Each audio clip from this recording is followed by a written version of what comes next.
Oke. Nah, seperti yang Ibu jelaskan tadi ya di awal bahwa sebenarnya banyak sekali masalah dalam kehidupan nyata itu yang berhubungan dengan masalah pemrograman linear.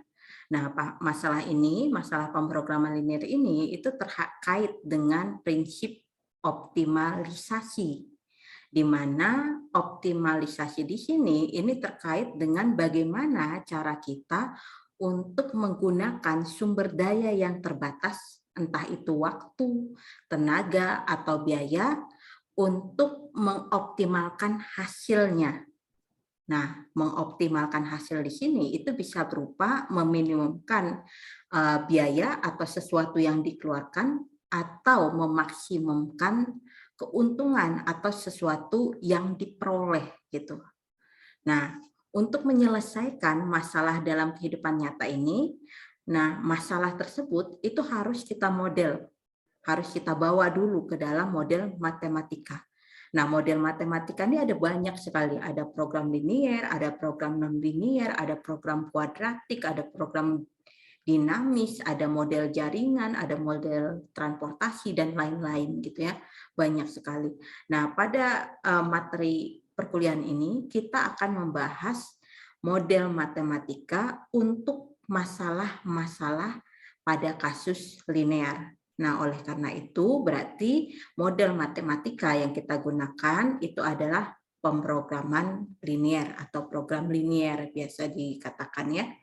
Nah, namun sebelum kita membahas lebih banyak tentang apa itu program linier, kemudian prinsip-prinsip apa yang digunakan dalam program linier, kemudian kita juga membahas modelnya. Nah, kita harus tahu dulu tujuan perkuliahan kita hari ini. Nah, tujuan perkuliahan kita hari ini di sini sudah Ibu berikan, yaitu ada dua. Pertama, mahasiswa mampu memahami prinsip-prinsip pemrograman linier.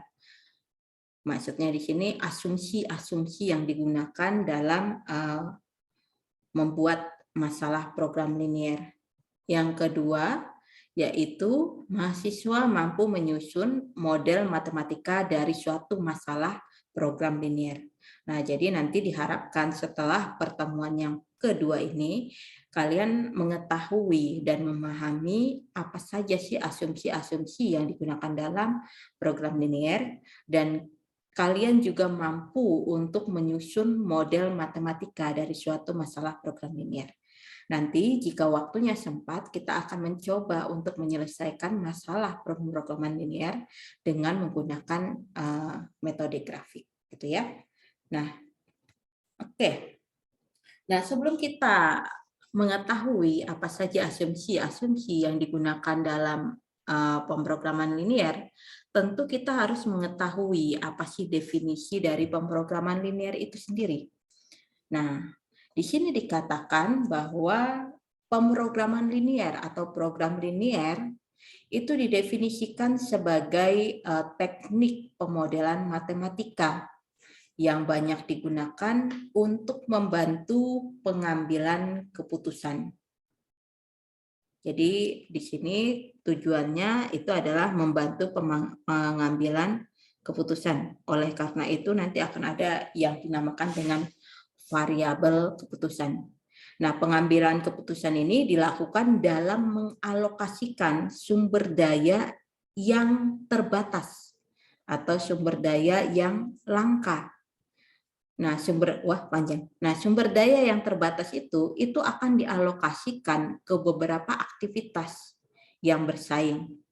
Tujuannya ini untuk menentukan atau mendapatkan nilai yang optimal. Jadi dialokasikan itu berdasarkan kriteria optimalitas yang diberikan. Nah, berarti nanti kita akan melihat dalam pemrograman linier itu akan ada, pertama itu adalah variabel keputusan, karena di sini ada kita katakan untuk membantu pengambilan keputusan. Baru yang kedua yang akan kita temui itu adalah sumber daya yang terbatas. Nah, Sumber daya yang terbatas itu nanti akan terkait dengan fungsi kendala. Berarti yang kedua yang akan dimiliki dalam model program linier itu adalah fungsi kendala. Dan yang ketiga yang kita punya itu adalah kriteria optimalitasnya. Kriteria optimalitasnya ini berarti terkait dengan fungsi tujuannya. Entah itu memaksimumkan keuntungan atau memaksimumkan pendapatan atau meminimumkan biaya. Jadi kriteria optimalitas itu ada dua. Yang pertama memaksimumkan pendapatan atau keuntungan sesuatu yang didapatkan. Baru yang kedua itu adalah meminimumkan sesuatu yang dikeluarkan atau meminimumkan biaya. Gitu ya. Oke.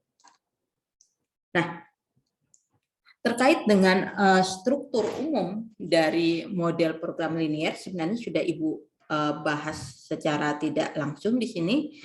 Ada 3 komponen dasar yang harus dimiliki dalam model program linier. Nah, di sini ada Ibu berikan 3 komponen dasar yang harus dimiliki dalam model program linier.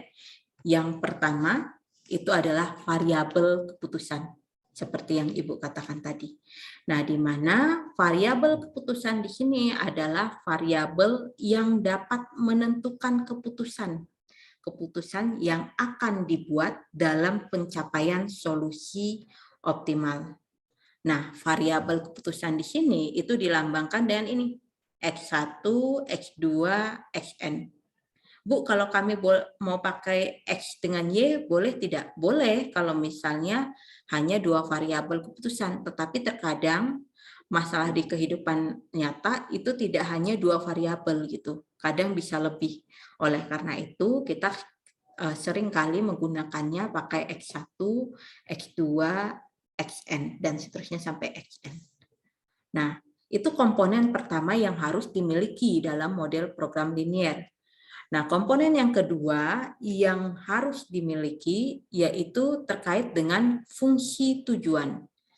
Nah, fungsi tujuan di sini, fungsi tujuan dari masalah program linier di sini, itu kita nyatakan dalam bentuk atau dalam memuat gitu, dalam bentuk benar ya, dalam bentuk variabel keputusan.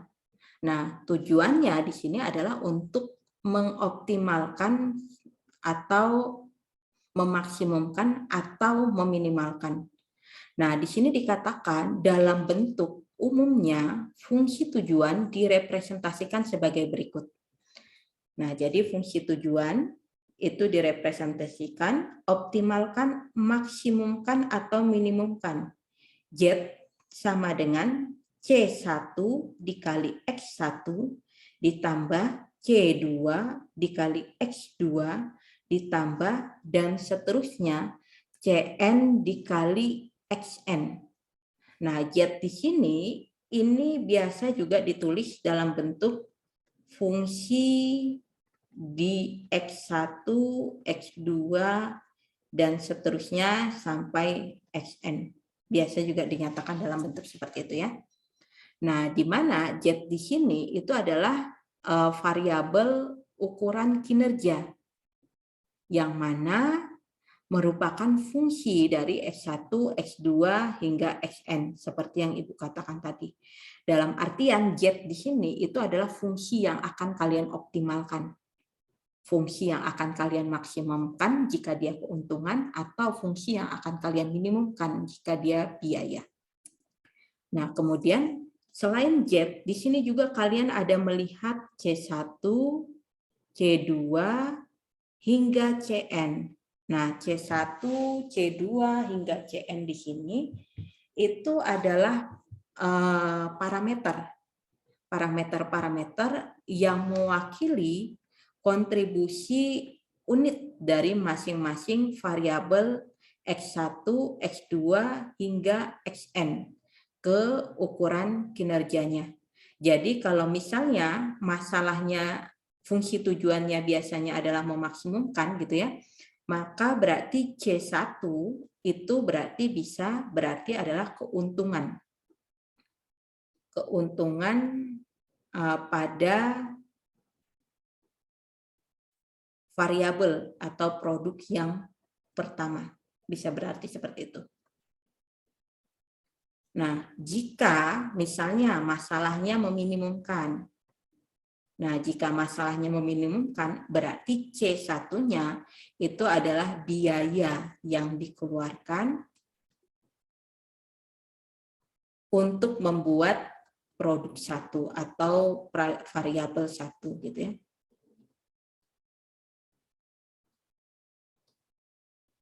Untuk membuat produk satu.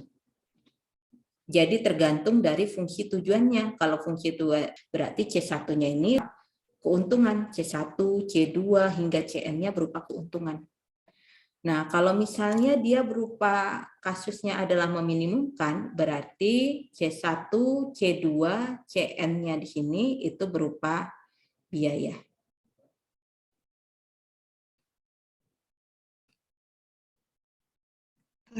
Nah, komponen yang ketiga yang harus dimiliki itu adalah kendala. Nah, kalau kita ingat dalam kehidupan nyata gitu ya, dalam kehidupan nyatanya itu selalu ada batasan. Selalu ada batasan terkait dengan sumber daya yang tersedia, baik itu berupa tenaga, orang gitu ya, waktu maupun biaya gitu. Nah, pasti ada selalu batasan terkait dengan penggunaan sumber daya tersebut gitu. Nah, batasan ini digunakan untuk melihat sejauh mana tujuan tersebut tercapai gitu, untuk membatasi sejauh mana tujuan tersebut tercapai. Nah, di sini dikatakan kendala itu selalu biasanya dinyatakan sebagai persamaan linear atau ketidaksamaan. Ini duanya sepertinya Ibu ada salah tulis ya. Jadi kendala di sini biasanya dinyatakan sebagai persamaan linear atau ketidaksamaan dalam hal variabel keputusan. Nah, nantinya berarti solusi yang kita peroleh itu harus memenuhi kendala ini. Jadi harus memenuhi semua kendala yang tersedia. Gitu ya. Jadi ini 3 komponen utama dalam programan linear. Nah, selanjutnya jika kita sudah membahas 3 komponen utama dalam model program linear, maka berarti kita harus mengetahui dulu sebelum kita masuk ke modelnya. Asumsi-asumsi apa saja yang kita gunakan dalam program linear. Nah, ada 4 asumsi di sini yang kita gunakan dalam model pemrograman linear. Nah, Bu, kenapa kita harus mengasumsikan gitu ya? Nah, kenapa kita harus mengasumsikan? Karena dalam model matematika, asumsi ini itu dibuat untuk mengurangi masalah dunia nyata yang rumit atau yang kompleks menjadi bentuk yang lebih sederhana. Nah, tujuannya apa? Tujuannya supaya nantinya masalah yang kita punya itu lebih mudah untuk kita analisis. Nah, ada 4 di sini asumsi yang kita gunakan. Oke. Nah, asumsi yang pertama itu terkait dengan asumsi kepastian, di mana di sini dikatakan bahwa asumsi kepastian ini mengatakan semua parameter, baik itu ketersediaan sumber daya maupun laba atau keuntungan atau biaya, kemudian konsumsi dari sumber daya, di sini harus dinyatakan dengan variabel keputusan yang nilainya itu harus konstan. Jadi nilainya harus konstan dan diketahui gitu ya, dengan pasti. Itu maksud dari asumsi yang pertama, yaitu asumsi kepastian. Nah, kemudian asumsi yang kedua yaitu terkait dengan asumsi penambahan, di mana di sini asumsi penambahan itu terkait dengan nilai fungsi tujuan dan jumlah total setiap sumber daya yang digunakan itu harus sama dengan jumlah kontribusi masing-masing dari variabel keputusan tersebut. Jadi nilainya harus sama. Jadi antara fungsi tujuan dengan kontribusinya itu harus sama. Nah, asumsi yang ketiga itu terkait dengan kelinearan. Kelinearan atau proporsionalnya. Nah, di mana kelinearan di sini berarti terkait dengan jumlah setiap sumber dayanya. Jadi jumlah setiap sumber daya yang kita gunakan dan kontribusi terhadap laba atau keuntungan atau biayanya dalam fungsi tujuan itu harus sebanding dengan nilai setiap variabel keputusan. Nah, asumsi yang ketiga ini terkait dengan fungsi tujuan. Kalau sebanding berarti di sini secara tidak langsung mengatakan bahwa perkalian antara variabel keputusan dengan konsumsinya yang tadi C1 dikali X1 gitu. Jadi dia harus linear. Nah, kemudian asumsi yang terakhir itu adalah asumsi divisibility atau kekontinuan. Nah, jadi di sini untuk asumsi yang terakhir ini mengatakan bahwa nilai solusi dari variabel keputusan yang kita miliki itu diperbolehkan untuk kontinu. Jadi solusinya ini bernilai kontinu. Ini terkait dengan asumsi-asumsi yang kita gunakan di dalam model program linear. Jadi ada 4, ada kepastian, di mana nilai-nilainya harus selalu ada untuk ketersediaan sumber daya, kemudian konsumsi biaya atau konsumsi laba, kemudian itu harus nilainya pasti gitu ya untuk certainty. Nah, kemudian kalau additivity tadi adalah penambahan, kalau linearity berarti adalah terkait dengan fungsi tujuannya.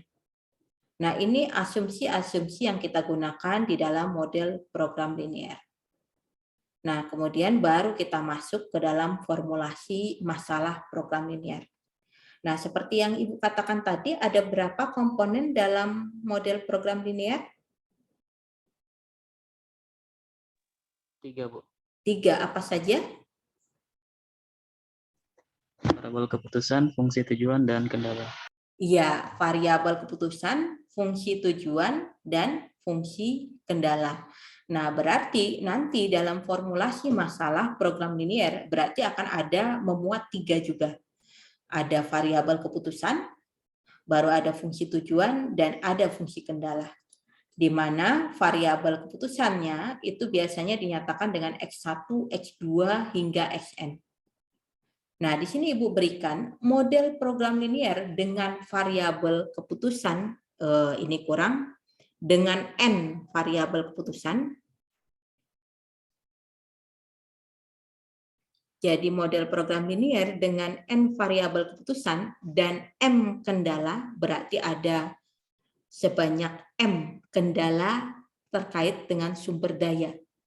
Nah, di sini dapat dinyatakan dalam bentuk berikut, di mana fungsi tujuannya ini adalah ini, maksimumkan atau minimumkan Z sama dengan fungsi di X1, X2, hingga Xn, di mana Z di sini itu merupakan hasil kali dari C1 dikali X1 ditambah C2 dikali X2 ditambah dan seterusnya Cn dikali Xn. Dan kendalanya, di sini ada kendala sumber dayanya, di mana kendala sumber dayanya di sini juga ada sebanyak M. Jadi sumber daya yang tersedia keterbatasannya itu ada M sumber daya. A11X1 ditambah A12X2 ditambah dan seterusnya A1Xn bisa kurang dari sama dengan atau bisa lebih dari sama dengan atau bisa sama dengan B1. Nah, kemudian di sini sama seterusnya, AM1X1 ditambah AM2X2 ditambah dan seterusnya AMNXN kurang dari sama dengan atau lebih dari sama dengan BN. Dengan X1, X2, Xn di sini harus lebih besar dari 0 atau dia harus non negatif. Nah, berarti nanti ketika kalian memformulasikan masalah program linier, berarti kalian terlebih dahulu harus menentukan variabel keputusannya dulu. Variabel keputusannya itu adalah X1, X2 hingga Xn, di mana X1 itu adalah apa? Misalnya banyaknya produk yang diproduksi gitu atau apa, nanti akan kita lihat ketika kita masuk ke dalam masalah. Kemudian setelah kalian menentukan variabel keputusan, baru kalian menentukan fungsi tujuan. Fungsi tujuannya adalah ini. Apakah itu kasus memaksimumkan atau kasus meminimumkan. Nah, setelah itu baru kalian masuk ke fungsi kendala. Nah, fungsi kendala di sini itu ada dua. Ada kendala yang terkait dengan keterbatasan sumber daya. Ini terkait dengan sumber daya yang terbatas. Aduh.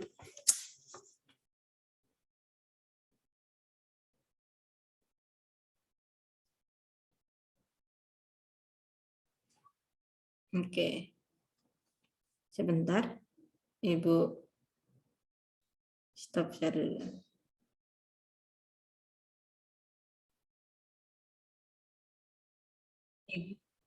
Tadi mengatakan bahwa fungsi kendala di sini ada dua, yaitu terkait dengan fungsi kendala sumber daya yang terbatas. Kenapa nggak mau nulis nih?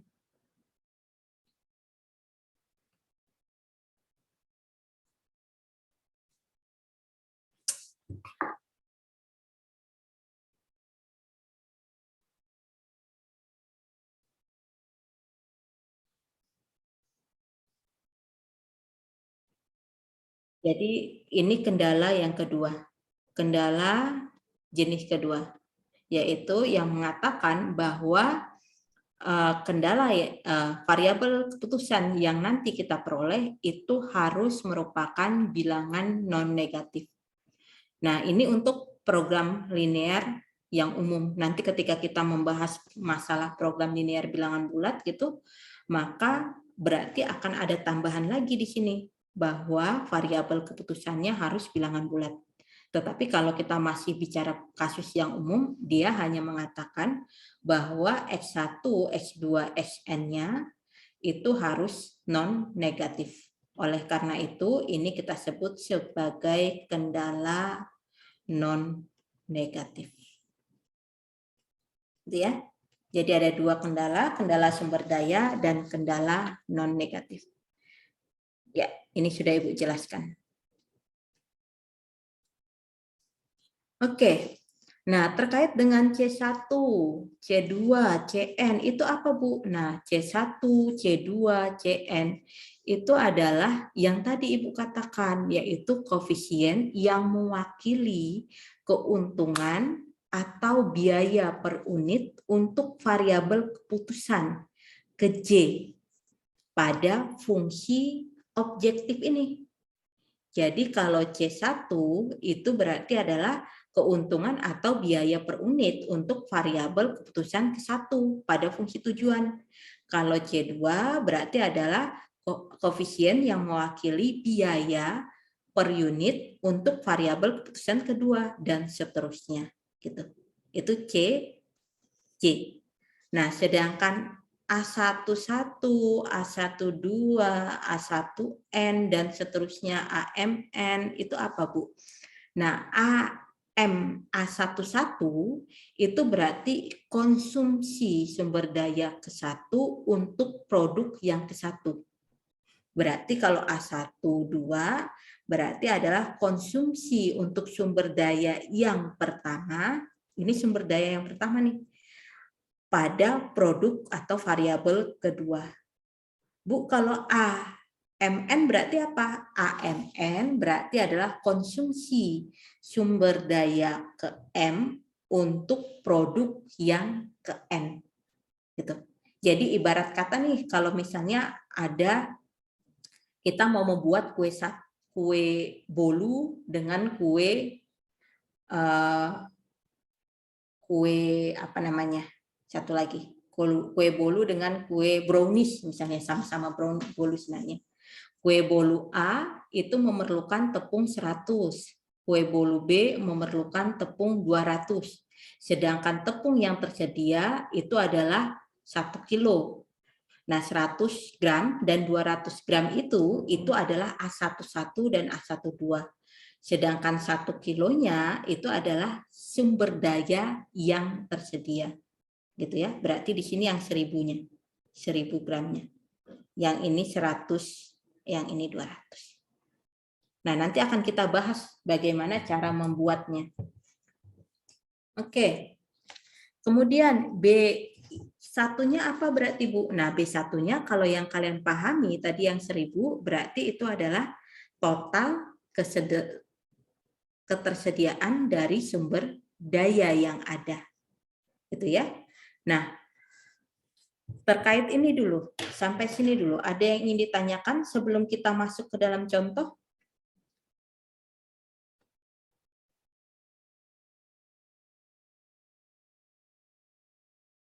Tidak ada komponen-komponennya tadi.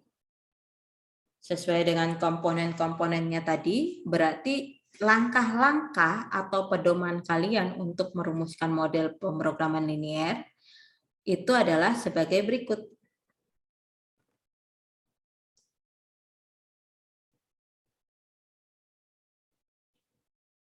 Ya, yang atas sudah Ibu jelaskan. Yang pertama kalian lakukan itu adalah mengidentifikasi variabel keputusannya. Setelah kalian mengidentifikasi variabel keputusan, kalian sederhanakan dulu saja datanya. Baru setelah itu kalian rumuskan fungsi tujuan dan rumuskan fungsi kendalanya. Berarti langkah awal yang kalian lakukan adalah mengidentifikasi variabel keputusan. Setelah itu merumuskan data, baru merumuskan fungsi tujuan dan kendala. Nah, supaya lebih mengerti, kita langsung masuk saja ke contoh. Nah, contoh yang pertama. Oke. Nah, di sini dikatakan produsen sepatu membuat 2 model sepatu menggunakan 2 bahan yang berbeda. Komposisi model pertama terdiri dari 200 gram bahan pertama dan 150 gram bahan kedua. Sedangkan model kedua terdiri dari 180 gram bahan pertama dan 170 gram bahan kedua. Nah, persediaan di gudang bahan pertama itu 72 kg dan bahan kedua 64 kg. Oh, berarti sumber daya yang tersedia adalah ini. Nah, inilah nanti yang akan masuk ke dalam fungsi kendala. Nih ya, yang 72 kg dan 64 kg. Nah, kemudian harga model pertama itu adalah 500.000 dan model kedua harganya adalah 400.000. Nah, tugas kalian di sini itu adalah memformulasikan masalah ini sebagai model pemrograman linier untuk memperoleh penjualan yang maksimum. Gitu. Nah, berarti ini yang diketahui adalah harga model pertama dan harga model yang kedua. Nah, tujuan kalian itu adalah memaksimumkan penjualan. Nah, dari sini yang harus kalian lakukan pertama itu adalah mengidentifikasi variabel keputusan. Nah, variabel keputusan ini dapat kalian identifikasi dari ini, apa yang dituju. Apa yang ingin kalian lakukan? Oh, kalian ingin melakukan memaksimumkan penjualan. di mana model yang pertama harganya 500.000, model yang kedua harganya 400.000. Oh, berarti yang kita jadikan variabel keputusan ada dua, yaitu X1 dan X2, di mana X1 itu adalah banyaknya model 1, atau kita sebut saja model 1 ini, model pertama ini sebagai A. Model A yang diproduksi. Nah, karena di sini sepatu, berarti banyaknya adalah pasang. Dan model yang kedua kita sebut saja B. Gitu ya, karena di sini ada bahan pertama dan bahan kedua. Nah, berarti kita dapat menyimpulkan bahwa variabel keputusannya yaitu ada dua, yaitu X1 itu adalah banyaknya sepatu model A yang diproduksi, di mana satuannya adalah pasang, dan X2 itu adalah banyaknya sepatu model B yang diproduksi. Nah, sampai sini kita sudah menentukan variabel keputusan. Nah, selanjutnya yang kita tentukan itu adalah fungsi tujuan. Tetapi sebelum kita masuk ke fungsi tujuan, kita rumuskan dulu datanya supaya lebih mudah.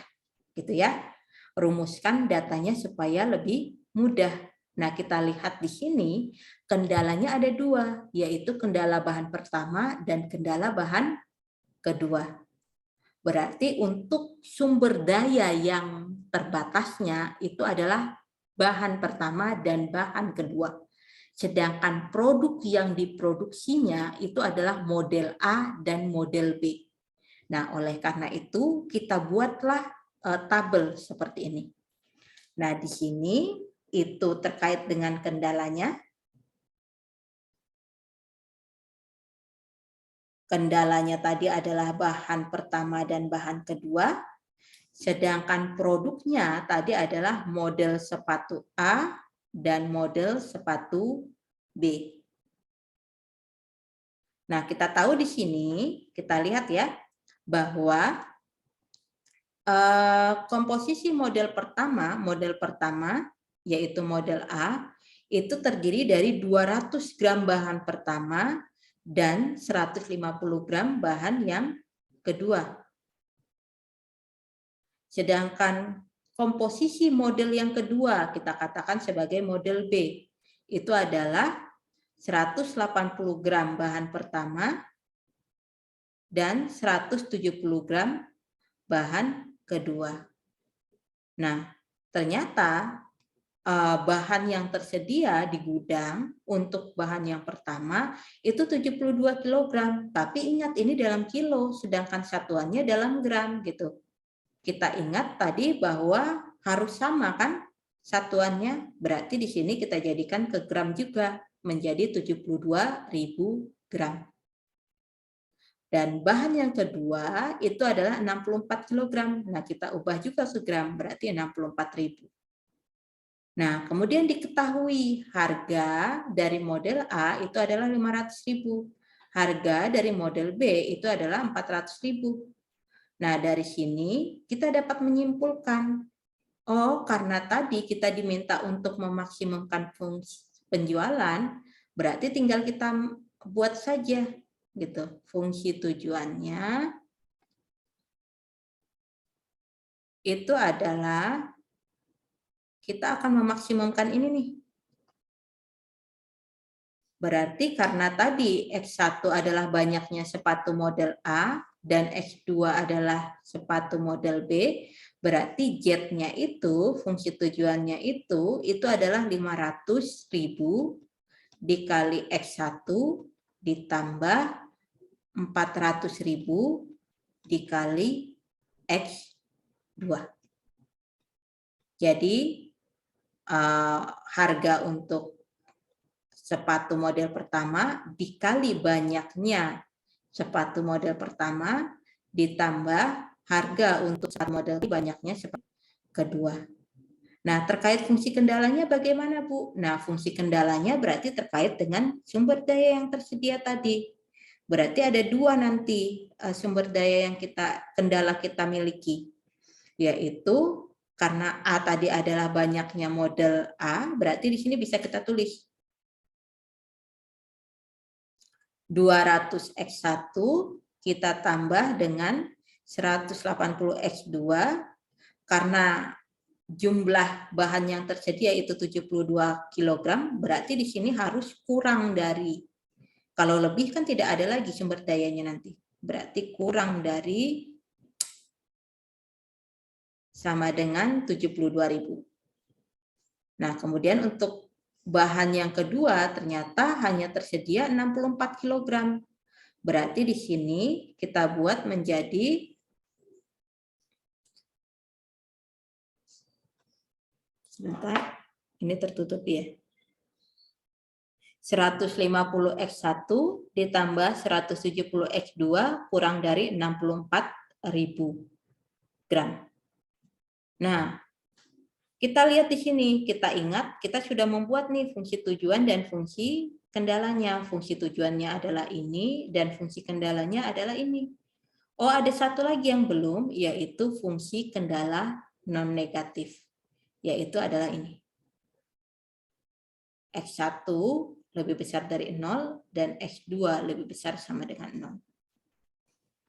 Ya, jadi harus 3 komponen yang kalian tentukan. Yang pertama, variabel keputusan dulu. Setelah menentukan variabel keputusan, baru kalian tentukan fungsi tujuan, baru kalian tentukan fungsi kendala. Fungsi kendala ada 2, kendala sumber daya dan kendala non negatif. Nah, sampai sini ada yang ingin ditanyakan dulu?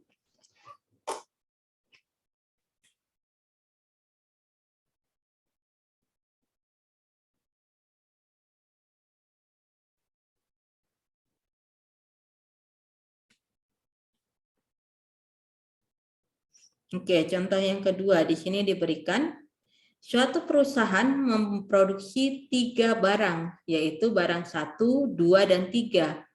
Nah, untuk memproduksi ketiga jenis barang tersebut digunakan 3 mesin dengan waktu yang disediakan per minggu, diberikan tabel berikut.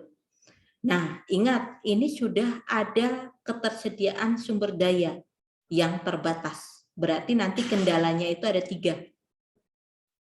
Yaitu kendala untuk mesin penggiling 1, mesin bubut 1, dan mesin pengasah 1. Ada 3 fungsi kendala nanti yang kita miliki.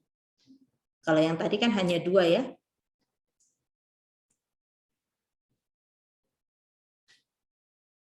Karena waktu yang tersedia hanya 200, 100, dan 50.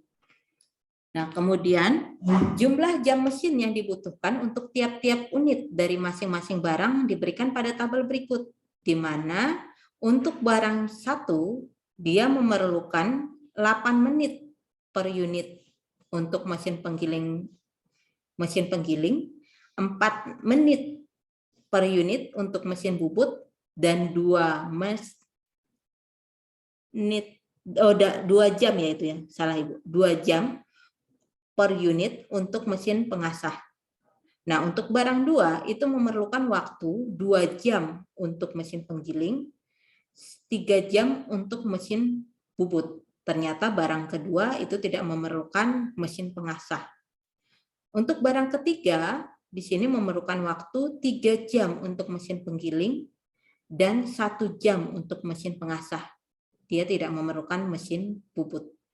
Nah, kita sudah melihat di sini ternyata ada 3 fungsi kendala. Jadi fungsi kendalanya nanti ada di sini ya. Kendala mesin 1 itu adalah 200, 150. Nah, kita belum tahu nih apa yang mau kita lakukan, mengoptimalkan apa yang harus kita lakukan, biaya atau keuntungan. Kita lihat dari pertanyaannya. Nah, keuntungan per unit masing-masing untuk barang 1, barang 2, dan barang 3 itu adalah $20, $6, dan $8. Masalahnya adalah bagaimana merumuskan suatu model pemrograman linier untuk menentukan beberapa tipe barang yang harus diproduksi untuk mencapai keuntungan yang maksimum. Oke, nah dari sini kira-kira variabel putusannya, apa yang harus kita putuskan? Ada berapa variabel keputusan dari soal ini? Ada 3, Bu. Ada 3 ya. Apa saja? X1 itu banyaknya barang. Tunggu. Ya, banyaknya barang satu yang diproduksi. Baru X2? Banyaknya barang 2 yang diproduksi, Bu. Dan X3 banyaknya barang 3 yang diproduksi. Karena kita lihat dari sini ya, keuntungan maksimum. Nah, keuntungan maksimumnya di sini yang dicari berarti ini. Nah, sudah timbul dia.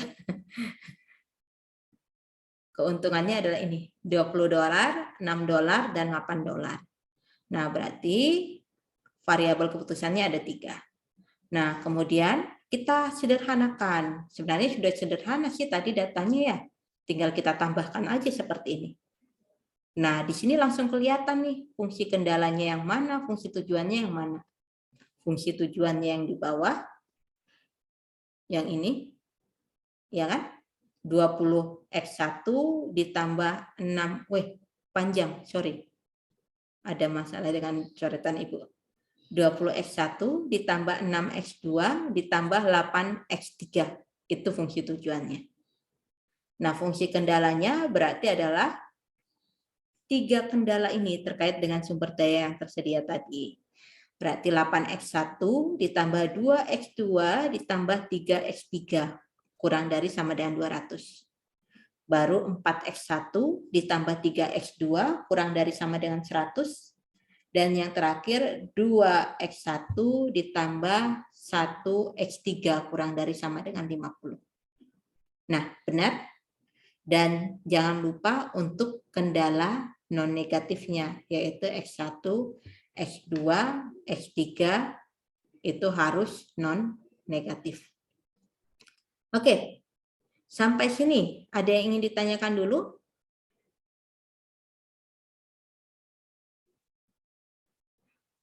Tidak ada?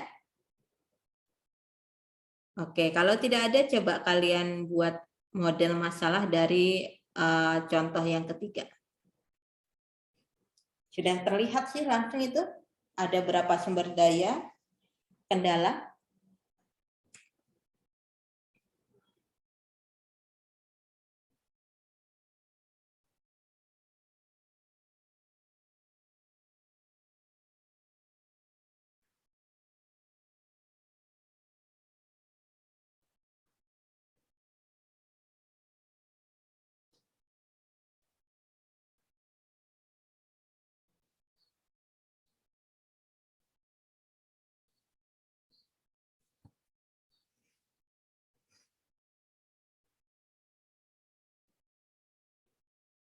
Oke, ada yang mau mencoba?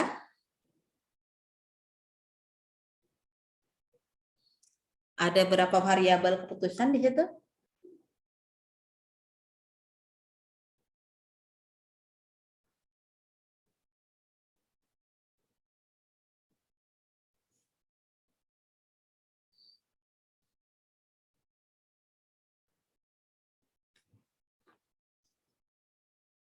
Ingat tujuannya adalah ini. Menetapkan jumlah dari makanan-makanan tertentu yang boleh dimakan untuk memenuhi persyaratan kadar makan dengan ongkos minimum. Berarti fungsi tujuannya adalah meminimumkan.